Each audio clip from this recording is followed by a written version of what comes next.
It's the basement, y'all.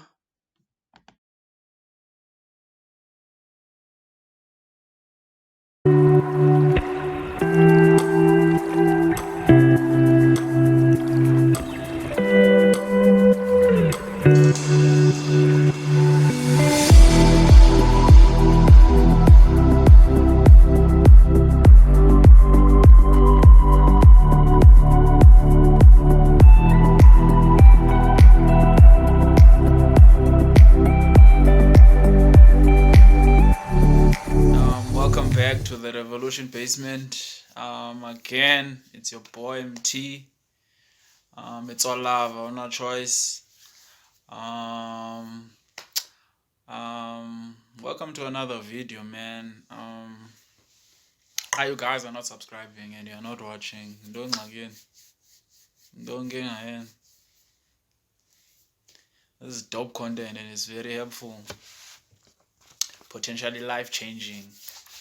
Anyway, in this installment, I want to do a review for this movie that I recently came across, right? The Adam Project, right? Now, at face value, you might think this is just an action movie about time travel, and the likes. But as with most movies, these movies always have a sort of hidden or underlying, sort of have these underlying themes that they are always alluding to, right? That you might not pick up, especially if you're one of those guys who will always be saying, "Siyaqhathwa, dun, dun, dun, dun, dun." My whole thing is art is whether it's music, whether it's drawing, movies. Art is one of the ways in which the divine or the higher power, or whatever you believe in, sort of relay messages or communicate with us without interfering, without affecting free will. So that's why art is very important, right? And that's why things like movies are so big, like in our lives, right? People are always waiting for the next biggest thematic blockbuster, right? And I won't even go into the importance of music and the influence and power that it has just in influencing um, the passion that we have, in influencing culture, fashion, right?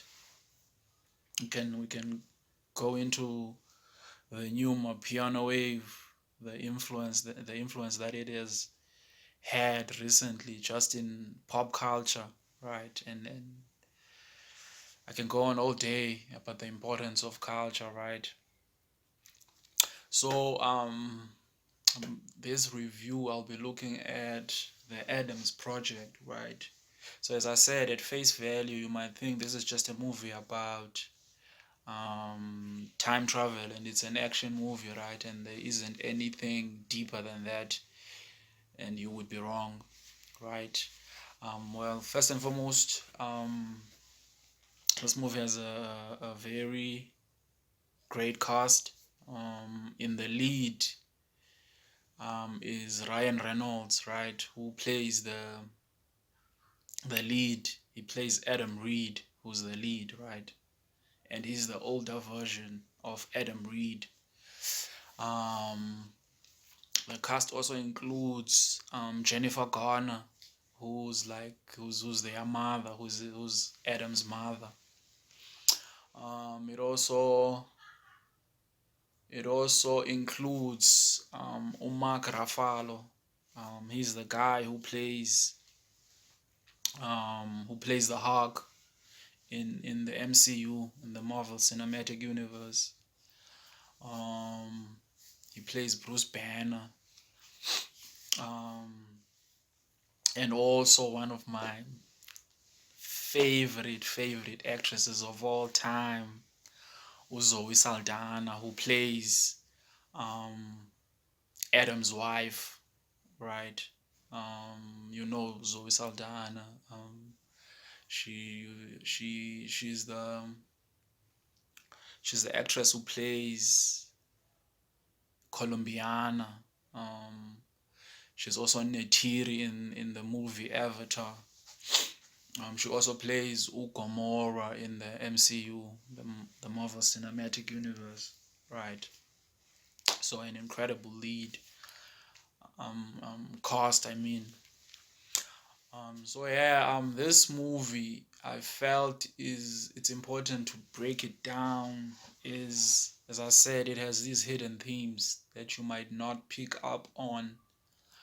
And what I picked up from it is that it's trying to relay the importance of the inner child, the impact of the inner child in our psyche and in our personality and in our development as adults. It also looks at how your relationship with your mother, with your father, with your wife can sort of shape your life and your whole outlook on life, your whole I don't know, the influences of these different role players in your life, right? So the movie opens in 2050, right? Adam Reed who is played by Ryan Reynolds. He's wounded. He's being chased.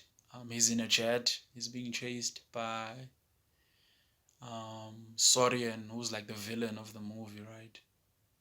So he's wounded. He's running and trying to escape from Usorian and his henchmen, right? And they are chasing him and shooting at him. So this jet, right, is a time is not just a jet, but it is also a time traveling spacecraft, right? So he's trying to escape. I mean, he's running from them, and he in 2050, apparently, due to this time traveling technology, right, the world is in tatters, right? There's a lot going on. So Adam is trying to jump back to 2018 to destroy all technology that created time travel, right? But he mistakenly jumps back to 2022 instead of 2018. And the movie immediately cuts to his younger version, his 12-year-old self, right?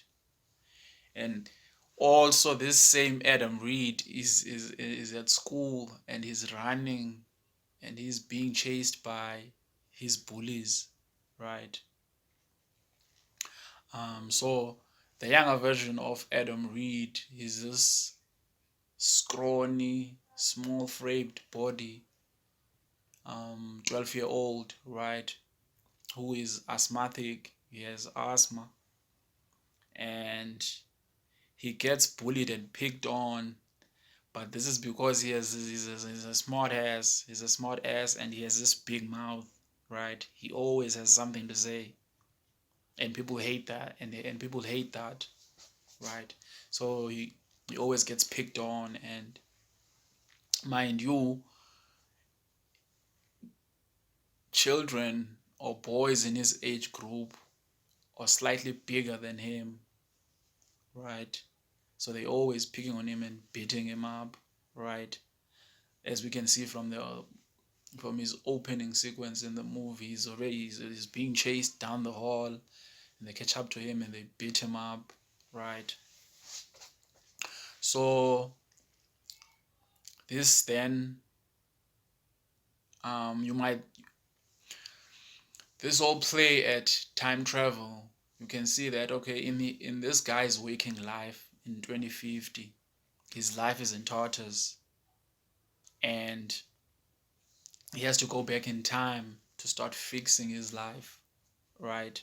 This parallels a problem that we all have, that in our waking life we run into these loops, we sort of start reliving the same sort of loop, facing the same type of problems, a sort of test that we keep failing all the time. You sort of run into this wall and you don't know how to get through. We all have these um, times in our lives, right, where you don't know what actually is it that is wrong that you are doing, but you are just stuck. You keep hitting the same wall again and again and again, and you don't understand why. Why is this happening to you? Then you'll find out it's because of some form of unhealed trauma, that is your inner child. In the banks of your subconscious, there's an inner child in there, and this inner child being there, because it represents unsolved trauma, it's gonna manifest in your life as a certain wall that you just cannot get through, right? And the only way to get through is for you to go back to this younger self, right? And face this unhealed trauma and reconcile with your inner child.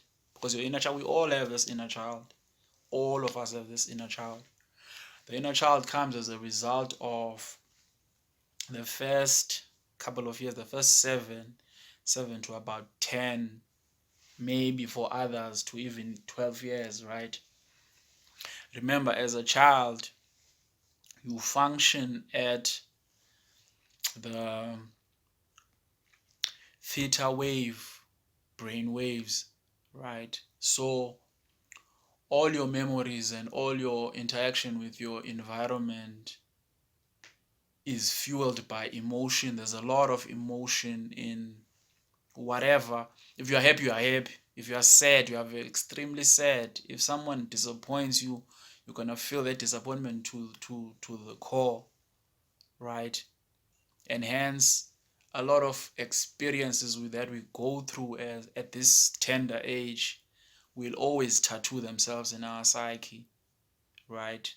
Because at that time your brain still functions in the range of theta waves, which is slightly lower than alpha brain waves, where now logic sets in, where you can make decisions based on logic without involving your feelings, where you have now this awareness of separating your emotions from decisions and some of the things that happen to you. You can sort of understand and um, articulate and intellectualize what is happening to you versus you just taking it and it affecting you to the core.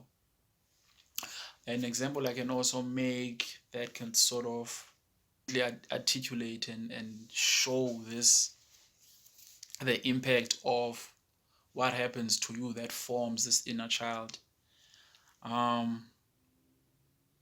I can make an example for us who grew up in households where you were not the only kid in the household, and if there's like 3 of you or 4 of you around about the same age, and you are growing up in this household, and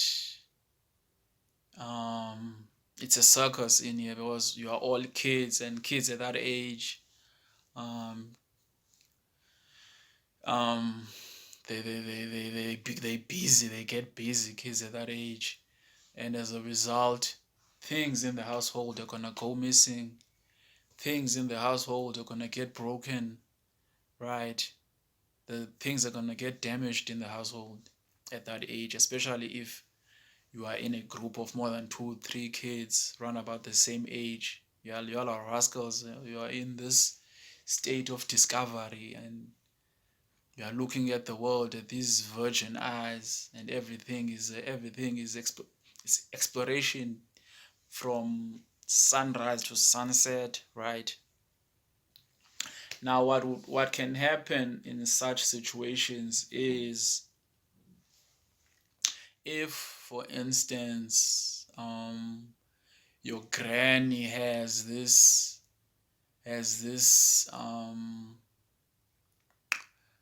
valuable vase. Is it a vase or a vase? A vase, yes. If your granny has maybe this vase that she holds very near and dear to her heart, that she maybe got overseas, or she had it imported when she was still, when she could be retired by now, but when she was still working, and she got this overseas, or maybe in one of her travels or whatever. But this phase is very important, right? Now, if it should happen that you are kids and you are left in this household by yourself, and this vase gets broken by one of you, right? There's 4 of you, you're all kids, and it happens that one of you breaks this vase, but we don't know who did it. There's 4 of you, right? To the granny who this vase belongs to, in them interrogating you and you guys not coming forward with the truth. But if I'm me and I know that it was not me who broke this vase, yet I incur the same punishment as others, I scream, I shout at the top of my voice, pleading with you that, and telling you that it is not me who broke this thing. I try by all means to prove my innocence, that I truly did not break this vase. But to you, the parent or the granny, you are not psychic. You cannot know who broke the vase. You just want to punish someone for breaking something that is very valuable to you, right? So you are also fair in disciplining or punishing all of us. But to me, that is not fair, because I did not break the vase.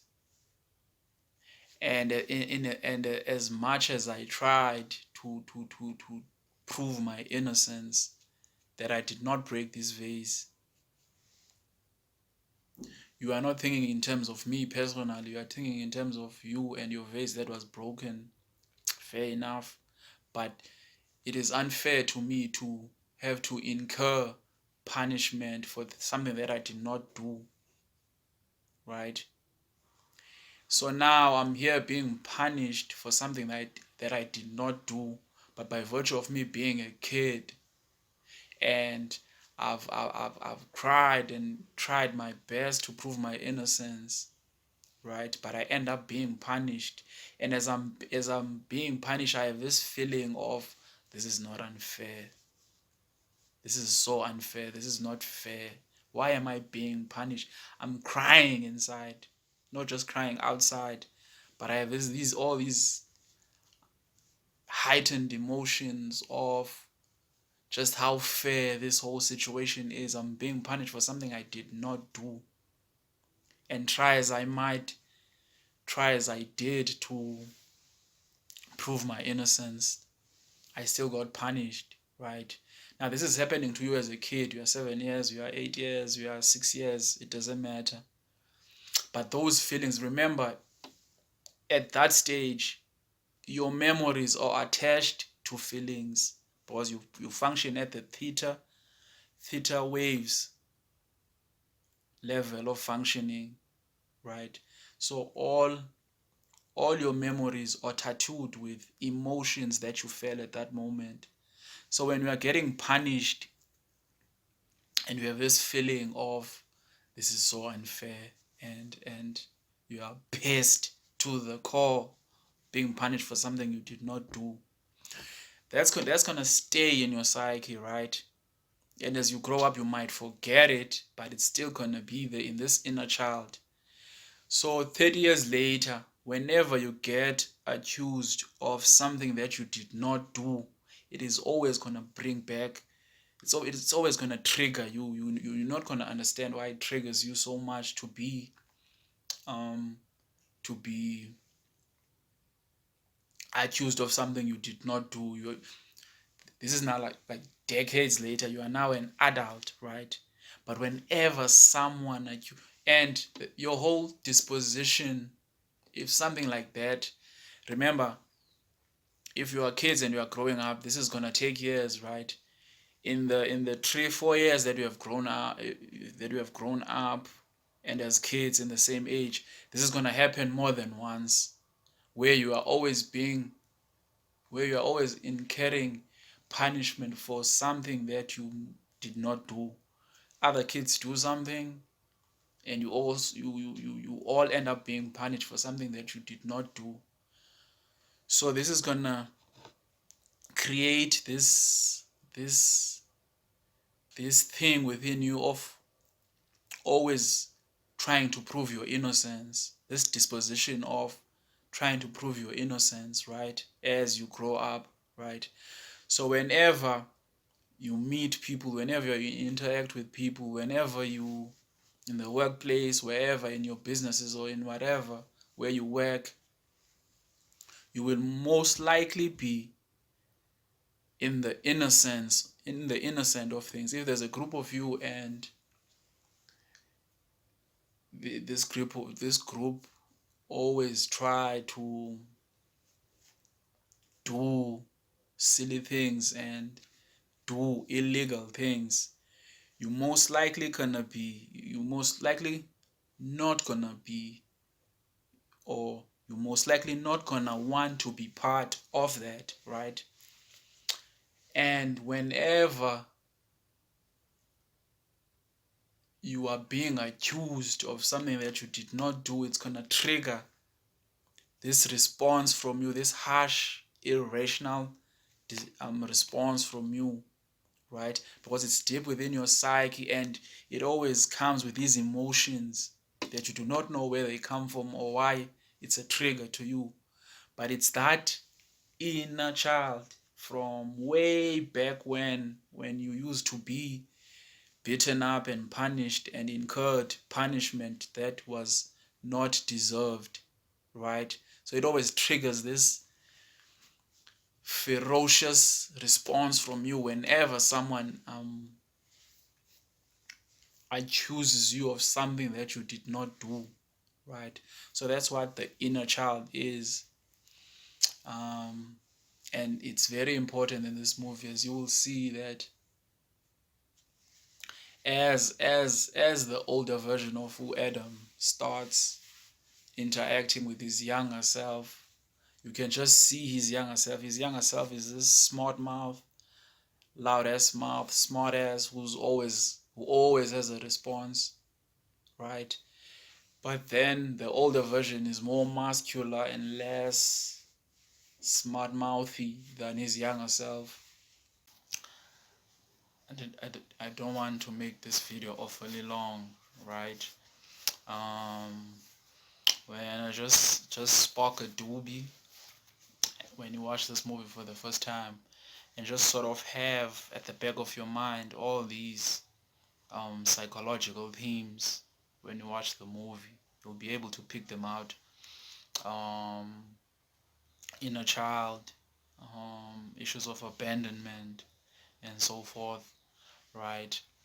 And what I love about this movie is the storyline flows in such a way that the older version of Adam Reed gets to have these one-on-one interactions with all these people, right? His younger self, the inner child.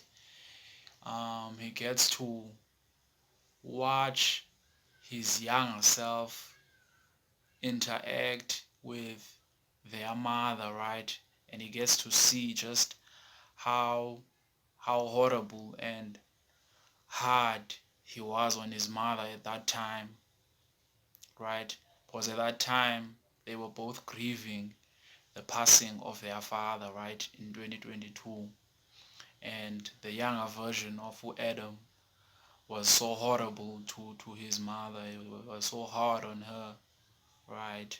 He was getting expelled at school. He was doing all these um, bad things, right? He also gets to, and after fixing the ship, because Adam now needs his younger self, the DNA of his younger self, to repair the ship so they can go even further back in time in 2018, where their father started this whole time traveling business, because their father is this Einstein um, college professor, inventor type dude who came with the equations that Sorian used to create um, the time traveling technology, right? So they then both get to interact with their father in 2018 before he dies, right? And you sort of see this contrast between how their father is with the younger self and how he is with the older self, right? Because the older self now, the older self suffers from abandonment issues because his dad was always fascinated by the universe. He was always inventing stuff, right? Um, but the younger self, at that time, did not have abandonment issues, so he still adores his father, because even though he didn't get to spend that much time with his father, but it was still enough for him, because he when he was there in the house present, he was fully engaged in playing with Adam and loving the wife and so forth. But then when he started being occupied with his work of inventing time travel and so forth, then they would miss him and spend a lot of time without him. Hence the abandonment issues that are now being suffered by the older version of who Adam Reed, right? So there are all these psychological themes embedded in the movie that you can sort of pick out, that you can sort of decode, even though it's an action sci-fi movie, right? It's a very interesting movie. It will not be televised. I said it will not be televised. You won't catch it.